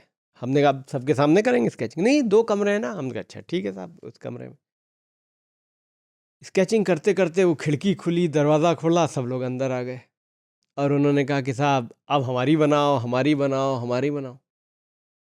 और फिर उन्होंने कहा अरे ये तो सब बहाना है, चलो असली काम करते हैं, खाना खाते हैं फिर करेंगे। उस शाम के 7 साढ़े 7 बजे होंगे। अब तो मैंने कहा भैया हुआ आज गैंग रेप, और सब रेसलर टाइप ही थे सब। मैं उनको समझा रहा भैया मैं सिर्फ ड्राइंग करता हूँ, कहना नहीं अरे शर्माओ मत, क्या बात है। मैंने सोचा कल यही मिलेगी झाड़ में, जो लाश। कटवारिया के पीछे वो जंगल है ना, वही मिलेंगे हम। तो फिर क्या करना है, फिर मैं कहा जब मैंने फिर मैं कहा चौड़ा होता हूँ मैं थोड़ा तो जो जिसने मुझे इनवाइट किया उसने हाथ को ऐसे पकड़ के दबाया, अरे क्यों परेशान हो रहे हो। मैंने कहा बेटा ये this is not an option available. तो मैं सोचूं क्या करना है, तो मैंने कहा किसी तरह मुझे यहाँ से बाहर निकलना है। तो मैंने कहा कि देखो पूरी थ्योरी समझाई कि अभी बजे हैं 8 शाम के, यूएस में इस समय सुबह हुई है, मुझे बहुत ज़रूरी बात करनी है, ये है वो है। तो आईएसडी होता था, मैं फ़ोन करके आ जाऊँगा, बस आज 15 मिनट 5 मिनट की बात है, इतना महंगा है, ज़्यादा देर बात भी नहीं कर सकते। तो घड़ी सब कुछ दिया, बस 100 रुपये का नोट जेब में रखा, सारा सामान उनके पास छोड़ के, और वही रेसलर जो है जिसने इनवाइट किया था उसके साथ उस बरसाती 4थे फ्लोर पे थे, नीचे आए और फिर नीचे जाके थोड़े आगे चले, बस स्टैंड था, बस स्टैंड के बगल में आईएसडी था। तो मैंने चिल्लाया कस के ऑटो। तो उसने कहा अरे क्या कर रहे हो, मैं कहा, मैं जा रहा हूँ। उसने कहा कि मैंने कहा अभी शोर मचाऊंगा, नौकरी लगने से पहले तुम्हारी वो हो जाएगी। खैर आई लेफ्ट। तो फिर घर पहुंच के मैंने कहा कि फला फला सीपी में दफ्तर था इंडिया टुडे का, उसके बस स्टैंड के बाहर फला कोई जगह तय की, वहाँ सारा सामान लौटा देना, 10 साढ़े 10 हुए तो साले पुलिस रिपोर्ट कर देंगे।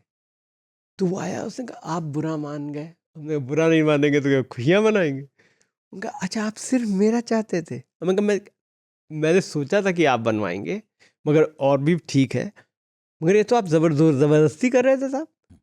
तो इस तरह के बहुत से इंस्टेंसेस हुए हैं कि और एक मुझे वो याद है जिसमें आपकी एक महिला मित्र विदेशी जिन्होंने कहा कि बाहर कहीं बनाते हैं और आप जमुना किनारे कहीं बना रहे अरे थे। बाप रे महान, वो एक बहुत बड़ी फोटोग्राफर थी, बहुत बड़ी नहीं कहेंगे, थी बढ़िया फोटोग्राफर थी, और वो हिंदुस्तान आती थी कूड़ा शूट करने, क्योंकि उनको लगता था कि डेग्रेडेशन हैज़ अ ग्रेस। जब आप खपच्चियाँ उड़ जाती हैं आपकी तो एक खूबसूरती होती है उसमें, उनका आपको दिखती होगी, हमें नहीं। दर्शन। उस ज़माने में ये लाजपत नगर का जो लंबा सा ब्रिज बना है वो बन रहा था। तो जमुना की तरफ वहाँ पे वो बनाते थे, उसके फिर जोड़ जोड़ के बनाते थे।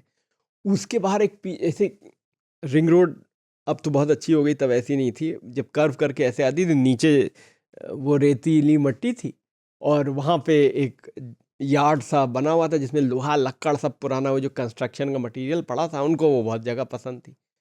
तो गर्मियों के दिन थे तो हम लोग सुबह सुबह गए 6 बजे, सूरज वूरज उग गया था, तो ऐसा ट्यूनिंग पहनेंगे ऐसे खोल दे। तो अब मैं उनको बना रहा हूँ और उनके पीछे मैंने देखा कोई लोटा लिए बैठा, मैंने 400-500 मीटर दूर, और वो ऐसे ऐसे वो भी सोच रहा है कि क्या दिख रहा है मुझे, उसको भी विश्वास नहीं हो रहा है। और फिर वो उठा और फिर अपना ऐसे ही निकर पकड़ के भाग के वो 2-4 झोपड़ियाँ थी वहाँ गया, तो वहाँ 5-6 लोग निकल आए। तो हमने कहा मैडम अब चलिए। तो फिर मैडम ने कपड़े पड़े वही फिर बांध लिया, आ गए। लेकिन वो बड़ी रिलैक्स थी। हाँ तो क्या आप हुआ, ज़्यादा घबराए हुए थे। मैंने रहना तो मुझे नहीं देश में। बहुत अच्छा लगा मिहिर जी मिलके। नहीं बहुत अच्छा लगा आपसे भी मिलके।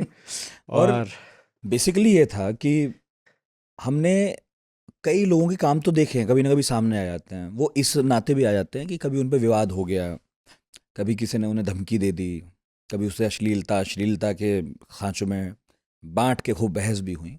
लेकिन बहुत कम मैंने ऐसे पॉडकास्ट या इंटरव्यू सुने पढ़े होंगे जिनमें कभी किसी से पूछा गया हो कि भाई ये ठीक है हम सहमत असहमत होंगे अपनी जगह है, लेकिन ये तो बताओ ये कर क्यों रहे हो क्या रहा है। तो मेरा ख्याल है कि मेरा पर्पस तो पूरा हुआ। हाँ नहीं और मेरा ख्याल ये भी है कि जो लोग आज हमें सुन रहे होंगे उन्हें भी एक झलक तो मिली होगी इस आर्ट फॉर्म की, और आपके इस पैशन की या आपके सोशल एक्सपेरिमेंट की कि आप कर क्यों रहे हैं और लोगों को क्या मिल रहा है। दोनों मैं कर इसलिए रहा हूँ कि मैं भी बहुत बोर्ड हूँ, तो एडवेंचर हो जाए। हाँ थोड़ा बहुत 20 साल हो गए आपको। हाँ मतलब ये है कि चलो जैसे अब तफरी करने दोस्तों के साथ जाते हैं, 20 साल के 50 जब तक जिंदा रहेंगे करेंगे। और एक और किताब लिखेंगे? एक और किताब लिख चुका हूँ, वो अभी पब्लिश नहीं हुई है, और बल्कि कई लिखा है, बहुत सी चीज़ें इसमें करेंगे। एक मैंने सोचा है कि 5-6 लोग जो बहुत सिग्निफिकेंट हैं, मैंने मैं अपने को सोचता हूँ कि मैं विटनेस हूँ, आते हैं लोग चले जाते हैं कोई, मगर ऐसे 5-6 हैं जिनसे मेरे को ज़रूरत है कि वो पोस्ट करें, तो उनके बारे में लिखूँगा। उसका वर्किंग टाइटल है बेयर नेकेड लव। कुछ लोगों के पास है, वो अभी छपी नहीं। फिर मैं एक और करना चलता हूँ, ट्रेवलॉग ऑफ एन आर्टिस्ट। तो जब मैं ट्रैवल करता हूँ, जब अपने यूजुअली सारे स्केचेस मेरे लिविंग रूम में बनते हैं या वहाँ बुला लेते हैं। जब आप सफ़र कर रहे हैं, ना जान ना पहचान, एक मुलाकात हुई, सेशन हुआ, वो अपने रास्ते हम रास्ते, कई बार नाम पता भी नहीं पता रहता। उसमें बहुत इंटरेस्टिंग एक्सपीरियंस उसमें कई हैं बहुत। हाँ मुझे मज़ा आया पढ़ के, और मेरा ख्याल है आगे जो किताब आएगी उसमें भी ऐसे हाँ, किस्से, बिल्कुल जिन्हें किस्से सुनने हैं वो किस्से सुन और पढ़ सकते हैं, और जिन्हें स्केचेस देखने हैं वो भी इसमें शामिल हैं। बिल्कुल बिल्कुल। बहुत बहुत शुक्रिया बहुत आपका, बहुत आपका शुक्रिया आप नितिन। आए और इतने तफसील से बात की। हाँ, नहीं, और ये अपनी तरह का पहला टॉपिक है अलग जो हमने आज पढ़ाकू नितिन अरे में किया। बहुत बढ़िया, थैंक यू बहुत सो बढ़िया, much. Thank you very much. Mihir Srivastava, जिनकी किताब कॉन्वर्जेशंस इन द न्यूड 10 साल पहले आई थी हार्पर कॉलिंस से, और अब नई किताबें भी हैं जो और ये अभी pipeline में रीपब्लिश भी है। होगी। रिपब्लिश भी होगी, बहुत बढ़िया। तो पढ़ी जानी चाहिए, किस्से भी हैं, स्केचेस भी हैं, और मेरा ख्याल है आपकी दुनिया में जो बहुत सारी बंद खिड़कियां हैं हमारी आपकी दोनों की, उसमें से एक खुली होगी। बहुत शुक्रिया आपका।